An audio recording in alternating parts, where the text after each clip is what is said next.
Hey everyone, it's Jason. Welcome to Ashes Magazine. This is part of the Ludus Magnus Studios magazine for all the different companies, including Black Rose Wars, Nova Aetas, DAI, Ragnar, Blood, Blasphemous, amongst other Nova Aetas Chronicle games, Dungeonology. There's a ton of them.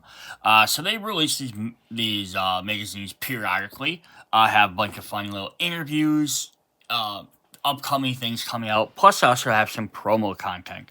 So we're gonna go over. You're gonna kind of go a brief glimpse through the magazine to see what's in there. But the big thing is in the video, we want to look at the promo cards. I own some of the games, so I'll be able to go over a little bit more in depth with them, like Black Rose Wars, Nova Aetas. Other games I don't, so we'll just kind of look at them or read them, see what all the promo cards are, so that way you know what's in each magazine if you want to get them. If you're interested in them, you have to check out LMS, Ludus Magnus Studio website. They sell them through their shop, but once they run out, they run out. I don't think they plan on reprinting them, even with the miniatures. If you just want to read the magazines, I believe they are, after a certain time of period, they do become available as PDF files on their website or their web app. So that's one of the reasons why we're not going to run through everything too, just because there's too much. I spend an hour looking through all this. Some people just, this isn't a web app reader. Alright, so let's go ahead and hop into the Ashes magazines. Alright, we're going to look at the 10th anniversary, Ashes issue number 10. DSA, NE, LMS. I got French in here for some reason, so I can't read any of that. So I'm going to stop reading all that. I don't know what happened there. The rest of it is in English. Yeah, we're going to get this, of course. Let's back up my camera a little bit further. I keep forgetting to do that. Alright, so issue number 10, we're going to get a bunch of really cool stuff. So, as a 10th anniversary, we're going to get promos for almost every single one of their games. So we'll go ahead and definitely take a look at each one of that. I like this page. It actually explains how to use each one. That is super helpful for someone that doesn't own anything. We are also going to get Heroes. So we have a little box here for Heroes, which is one of their brand new games. You actually get the complete game in there. So this is a really cool idea. So we'll look at that. Talking about Black Rose Wars. A little bit the game in general. We have another ads for Requiem. I was looking at some of these ads. They're just helpful to make you see what the game looks like. Talking about the 10th anniversary, where it all began, stuff like that. The future of the game. This is also a fun little thing that I like too, is I like learning more about each game. So she talks about each game as they came out. A little bit of trivia. Talked about some of the new mechanics they get in each one, like Nova Aetas, Sing Tempor, with different stuff that kind of did in there. Black Rose Wars, the first one. It was Nova Aetas Black Rose Wars, which is very cool. Dungeonology, the Expedition. So we got some cool miniatures and characters there. DEI, Divide et Imperia. That's a really neat gameplay as well. Look at how the board is designed there, where it has little layers that go up here above the ice, and you have to move around. Sherwood Bandits. So looking at all the different games. Chamber of Wonders. Nova Aetas Renaissance, the sequel version of the game. Rebirth, Black Rose Wars Rebirth specifically. The Breach, which takes place with aliens and kind of in the future. A little different style there. Ragnar, we want to get into some Viking Norse mythology. Haunted Lands. And again, not all of these are necessarily like the characters from that world. Some are just brand new cool games they made. Dual Lex, which is a 2-player version of Black Rose Wars. Get some new stuff. You can play a 2-player mode versus each other. Requiem of Magic. Trial of the Gods. Blood, which at the time of this is one of their newest games out. Then Duel's Void, a second Duel's game for Black Rose Wars. And there's just some ads. So yeah, really cool. It's a way to kind of go back through and reflect on some of the stuff. And on the back side here, we have Presents Blasphemous. So it's just kind of talking about, this is actually the newest game. They're currently, as of this video, is being kickstarted. Or game founded, rather. I keep saying Kickstarter, but yeah, this is based off the video game. Just a little bit of introspection into that. What they did. There's some cool miniatures in there. I also will warn you, though, if you go to this game site, Blasphemous has some graphic imagery, so just heads up on that. So if you don't want to read or see stuff that might have a little bit more gore or I'm gonna say sexuality, but it's more like they have some there's some models and stuff there that aren't, they're not over sexualized. They're just like, hey, this is a tortured person that's not wearing any clothes. Let's put it like that. It's not meant to be a sexualized, overhyped fantasy thing, but it's more meant to be like grim and gritty slave type of creature thing. So just a heads up. Just expect it if you're looking for it. It's a little bit more of a graphic content.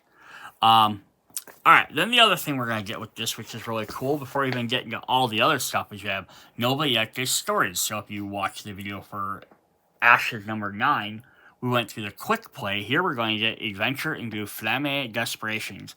And this is... oh, why can't I think of his name? Starts with an H. My brain keeps wanting to say Horizon, but that's not right. But yeah, so this is a 4-player game. So it says a third level character providing a quick start mechanics of the world span. So yeah, if you're playing with the quick start, you can go ahead and jump in and play this. Oh, Hyperionus. There we go. Hyperion. What's his name? I know it was an H. So it's still stuff. I'm not going to get into too much on this. But yeah, just an extra little if you want a specific story mode to play as. Different characters. Talking about Nero there, which is really fun. He's one of the characters from Black Rose Wars. So we have some Swoopy and Cults of Hyperion, Magma Hounds you get a fight against. There's a big giant map. You can download the map, which is really cool. Some other different stuff in there for those guys. So that's really cool. We get a little supplement story. Alright, let's look at some of the promo cards. Let's first start with, speaking of Nero, let's start with him. And flip to the back side. This is for Nova Aetas Nova Aetas Renaissance. So you can use the Magister of Destruction, as a companion. So if you want to bring him, if you don't have him, you'll just have to have like a token or use something to represent him. If you have Black Rose Wars, the original, you can use him as a miniature then to take place of him. But yeah, it gives you a companion that can come in and help him. And then depending on how much, Florinus, money you spend, basically the more abilities you can get for him. Basically makes him stronger the more you spend. So yeah, this is pretty fun. Normal companion Rose does everything. So yeah, he has 5 speed, 1 dexterity, 2 physical, 4 mental, and 5 health. He has Confuse. Choosing enemy within distance of 4 gains Distracted token. He has Sacrifice as an upgrade. This attack gains placing advantage token on one of your spells. Or Focus, place a lucky token on one of your spells. So this is going to boost up your different things or distract. Not necessarily doing a ton of damage himself. But he does have some attacks. His Shawl is a weapon. Let me zoom in a little bit more on that. His Weaken Hinder does range 1 to 3, but doesn't give you any bonuses. Staff of Confusion and Artifact. Your mage attacks target enemy gain. The target gains a stun token. And then he has a Fireball. Omnia spell. Oh, that's cool. In the spell classes. So it doesn't even have a range. Just target a guy and it hits them. Spear area 4, inflict 2 damage on all models in the area burn. Oh, so you just target a guy and you're just going to launch a fireball on them. Then he has little keywords, mysticism, education, and search. So that's always cool. More content for each character is never a bad thing. For Black Rose War, we'll start with the 2 games we know the most. We're going to get 3 brand new event cards.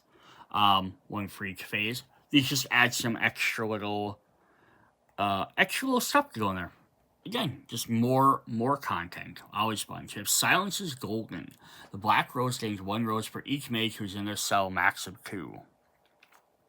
And then for the Middle Moon, we get Fleeting Occasions. Each mage in play order may draw 1 quest from the first moon deck. They do, the Black Rose gains 1 rose. And then for the final one, Treacherous Plots. The Black Rose gains 1 rose for each completed quest of each mage, max of 4.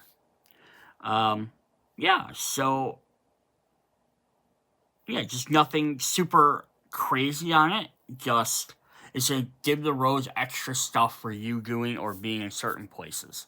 Nothing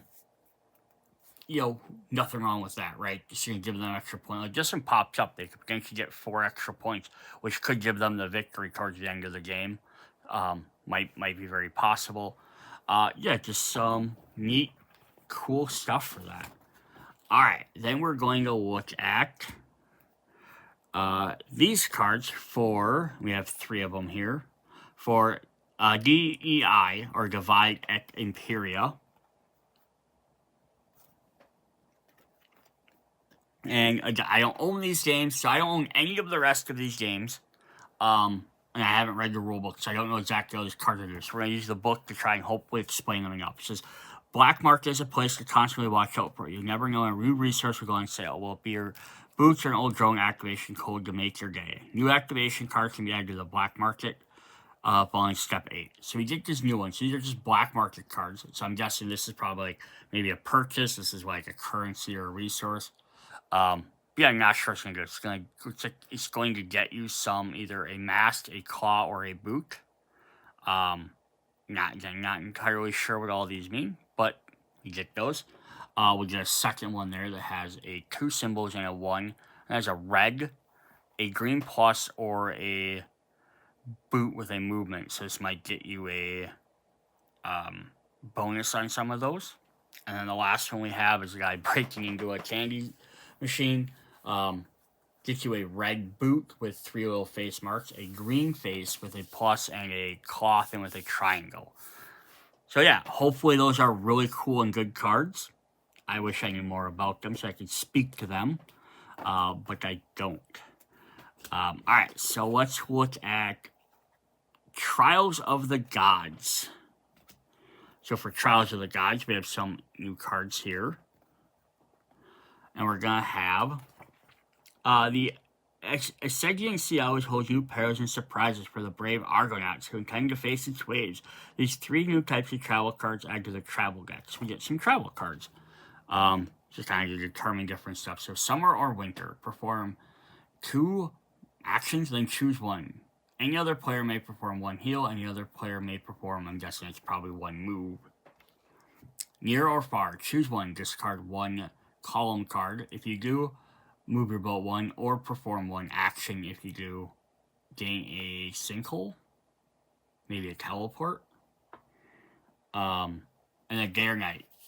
Any other player may perform 2 actions possibly, then choose 1, draw a card, or remove 1 from your hand in your discard pile. So either gain or lose something. So that's what it looks like. It's either small move or large move, or you can either heal or move. So it's either kind of sit or move. So that's kind of neat. Just probably some cool extra little options there. Alright. For Sherwood Bandits, we have this guy right here. It says 7 to 12. This is probably saying where it goes in one of the decks. And we have a little camp here. So never sure kind of wagons roaming around the Sherwood border. Some of them absolutely must not be ambushed, or you make a fool of yourself, and eyes of Robin Hood and other merry men. The Red Cross wagon is a new wagon. Okay, so a little health symbol on the top. Instead of the blue cross, it's the red cross. It's cool. Let's see. So, effect. If the wagon has been defeated, all players determine victory points and loot obtained from the assault differently from the normal rules. Victory point. Each player who still has 1 of their dice. Here, I can just hold this up for you. Since a lot more rules to this one. Loses 1 victory point. If this die is the rightmost one among the ones present, the player loses 1 additional victory point. In addition, if the bandit paired with the rightmost die is lying on the ground, due to John's effect, the player loses an additional victory point for a total of 3. Loot. Starting the player from the rightmost dice, all players who participate in the assault open their chest can look at all the loot tokens in their possession. Next, they choose a token, put it back in the common reserve. Finally, the loot tokens are placed back inside the chest. Okay, cool. So this is like, idea of like being like, hey, there's some things you don't want to attack or ambush, or you have to be more careful. So that's kind of neat. You're just trying to maybe rob a rich person in the game, I would assume, because you're a Sherwood bandit. And this kind of punishes you for not just going blindly. Neat. Alright, then we have for Chamber of Wonders. We have a brand new card here, which is called Grandma's Ashes. Which has 3 and 3 on it, and some symbols there. It does say something here. It says, they say when help comes in many different forms, even from your dear grandmother. Grandma's Ashes is a wild wonder card. It therefore doesn't belong to any of the game's existing sets. One card must be shuffled in the wonder deck. It follows the rules when drawn. Player displays Grandma's Ashes to use the power of one of the contacts left in the box, thus not present in the game. Other players can do the same by paying 1 coin to the player who displayed Grandma's Ash. Cool. So it's like a summoning thing for stuff outside the game. That sounds a fun way to like cards like that let you utilize a mechanic like, hey, we have all these other things that we're not going to normally be able to play with every game. Here's this card to let you kind of maybe have some set aside to use. So that's pretty fun. Alright, then the last promo card we have for this is for The Breach, which we get one of these guys. We have Xanth, so usually in hex speak, the 4 being A. RAR, Watchful Guardian. So I'm guessing it might have 8 draw, 3 health, or 3 damage. Says Sentinel. A model is increased by 1 exclamation point each time they enter a room in which he is in or room 2. Protection ignores 1 damage for each ranged action. Interesting. So let's take a look at a little explanation on him as well. The system learns a hacking program that adapts to the continuous hacking attempts. Similarly, the Guardians mutate and become more and more effective to prevent the leaking of information to the vital Akab core. You can use this description card by replacing the Guardian description card, including the core box. Oh, neat. It's an upgrade for one of the pre-existing cards. This card changes the way the Guardian activate cards are activated in the deck. It also makes it possible for avatars to defeat Xanth or RAR. The Guardian can only be eliminated when it's assigned to 3rd virus. Interesting. And if we flip to the back side, we have, at the start of the Fireball turn, if Xanthar RAR is connected, place 1 token card on the activation discard. Shuffle the discards and reform the activation. Read side A of the Guardian sheet. Neat. So that's kind of a fun little mechanic we're going to get to let you like replace one of the red cards. That's also a fun promo, I don't mind either. Like, hey, here's this character, if you have this, it's harder again to do stuff with expansion stuff, but you can definitely do with core box stuff. But it's like, yeah, if you have this, then here's a boost to this thing, and now you can like change how it works. And just 1 card, even if it's just changing like an attack, upping their health, or changing their attack from like 3 range to 4 range, or giving them a melee attack instead of a ranged attack, and definitely change up how some of these games work.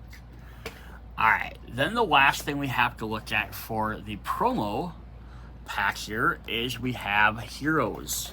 So this is a brand new game, Heroes 10th Anniversary Edition. So I don't know if this is how it's going to come, like if it hits retail, or if this is just a special version for this. It might be a little bit different. A little dusty from probably since I was 56 cards in a roll page. Heroes is a game that's easy to learn, fast-paced, behind a wicked heart that beats your competitive soul. A special edition game celebrates the 10th anniversary of Ludus Magnus.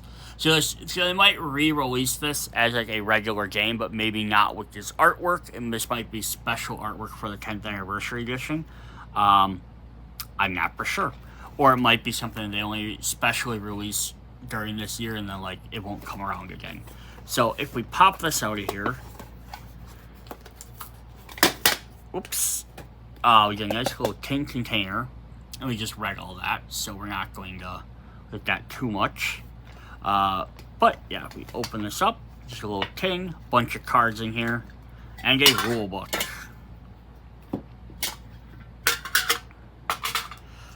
So let's look at the rules of this game.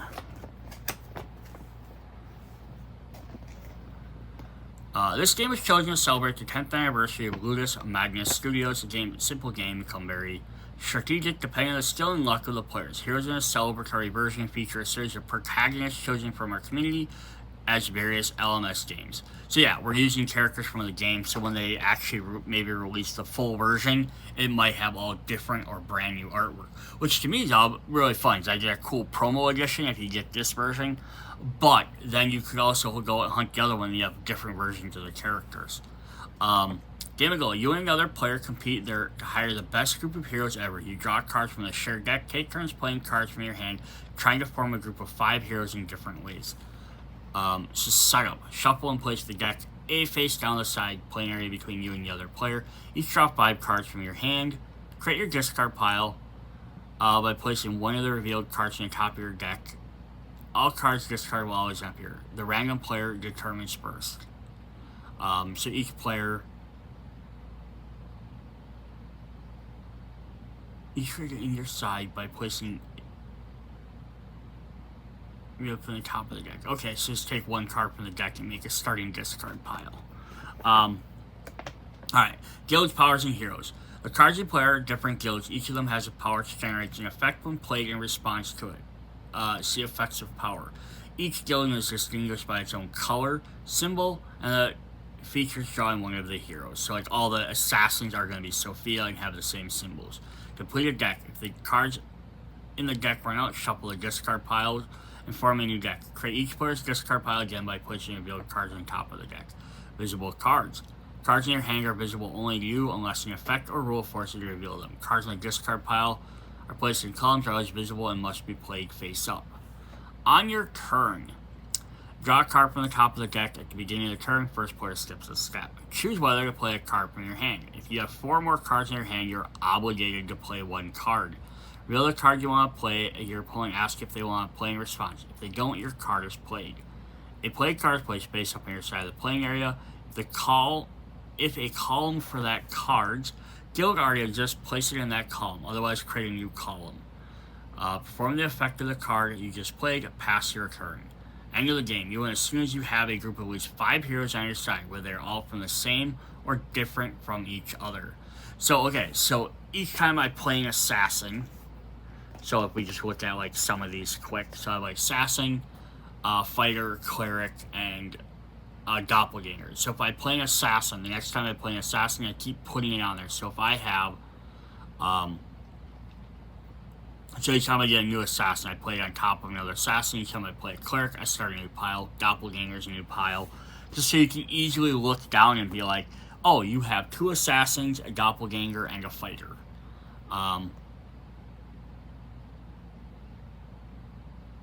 Yeah, okay, cool. So, example of a game. Anna draws a card from the deck. She choosing to play a merchant reveals it to Jim. Jim chooses not to play respond.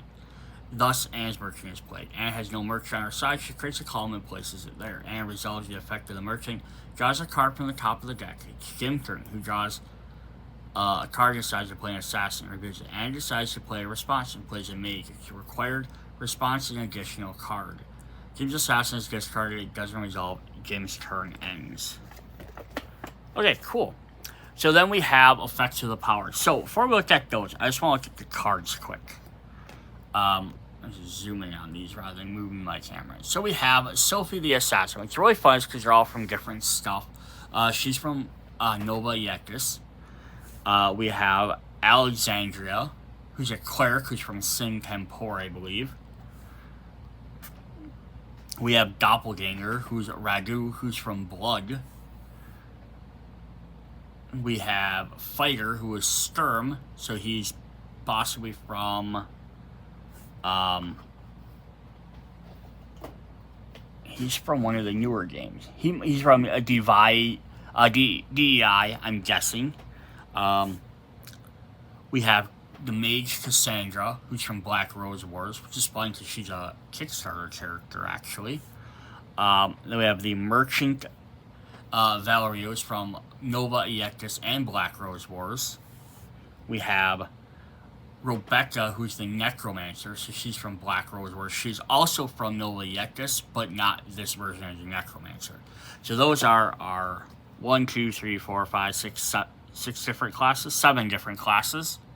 Each is throwing different symbols and names, all that. Then we have just a deck of all the rest of the cards. It's the same cards over and over, all the way through till we have it. And there's what? 1, 2, 3, 4, 5, 6, 7, 8 copies of each card.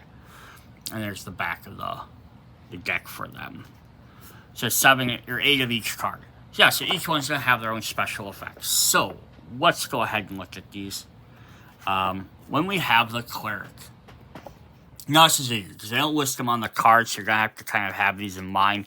But once you play enough games, you'll start remembering probably what they do. When played, take a card of your choice from your discard pile. Add that card to your hand. So Cleric's going to let you find a card you need. Fighters, when played, choose a card in your opponent's columns. Your opponent discards that card, so getting rid of your opponent's stuff so they can't win. Merchant, when played, draw a card from the top of the deck, just giving you more options. Doppelganger, when played, you may place this hero in their guild's column or create it if it doesn't exist.